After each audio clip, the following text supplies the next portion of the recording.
Hello welcome to Angels Thoughts. അപ്പം നമ്മളിന്ന് ഒരു യാത്ര പോവുകയാണ്, കൃപാസനത്തിലോട്ട് പോവുകയാണ്.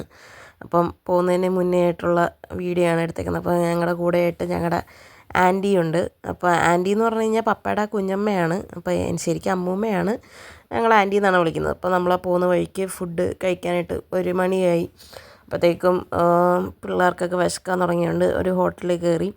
ഹോട്ടലിൻ്റെ പേരൊന്നും ഓർക്കുന്നില്ല, പക്ഷേ ആ ഹോട്ടലിലാണെങ്കിൽ നമ്മൾ കയറി കഴിയുമ്പോൾ തന്നെ അവിടെ എഴുതി വെച്ചിട്ടുണ്ടായിരുന്നു, ഇവിടുത്തെ ബില്ലാണെന്നുണ്ടെങ്കിൽ നിങ്ങൾ മെനു ഒക്കെ നോക്കിയിട്ട് വേണം വാങ്ങാനെന്ന്.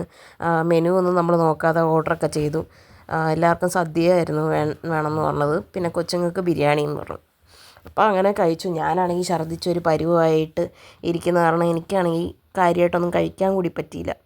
എൻ്റെ ഫുഡ് സത്യം പറഞ്ഞാൽ വേസ്റ്റ് ആവുക ചെയ്തത്. ഞാൻ സാധാരണ ഫുഡൊന്നും അങ്ങനെ വേസ്റ്റ് ആവാറില്ല. അങ്ങനെ നമ്മൾ പറയാൻ വിട്ടു, കൃപാസനത്തിലെത്തി. ഫുഡൊക്കെ കഴിച്ച് കഴിഞ്ഞ് കുറച്ച് ദൂരം ഉണ്ടായിരുന്നുള്ളൂ. കൃപാസനത്തിൽ വന്നു കഴിഞ്ഞപ്പോഴത്തേക്കും ഇതേ പറഞ്ഞ പോലെ ഛർദിൽ കാരണം അധികം നേരം അവിടെ ഇരിക്കാൻ പറ്റിയില്ല. അപ്പം പെട്ടെന്ന് തന്നെ ഇറങ്ങേണ്ടി വന്നു. അപ്പോൾ കൊണ്ടായിരുന്ന കുറച്ച് നേരത്തേക്ക് എടുത്ത വീഡിയോകളാണ് ഇതെല്ലാം. അപ്പോൾ അങ്ങനെ നമ്മൾ അവിടെ നിന്ന് ഇറങ്ങി ഇതേണ്ടേ ഛർദ്ദിച്ചൊക്കെ ഒരു പരുവായപ്പോൾ അതേ മൂത്തവൾ അത് കഴിഞ്ഞ് തിരിച്ച് വരുമ്പോൾ അവളും ഛർദ്ദിച്ച് അവിടെ കിടന്നു ക്ഷീണിച്ച്. അപ്പോൾ നമ്മൾ തിരിച്ച് വീട്ടിലേക്ക് പോന്നു. അപ്പോൾ അതാണ് ഇന്നത്തെ വീഡിയോ. ഇതിപ്പോൾ കുറച്ച് നാളായി വീഡിയോ എടുത്തിട്ട്, ഇപ്പോൾ അപ്ലോഡ് ചെയ്യുന്ന ഇടുന്നതേ ഉള്ളൂ. അപ്പോൾ ഇഷ്ടമായെന്ന് വിചാരിക്കുന്നു. Bye bye.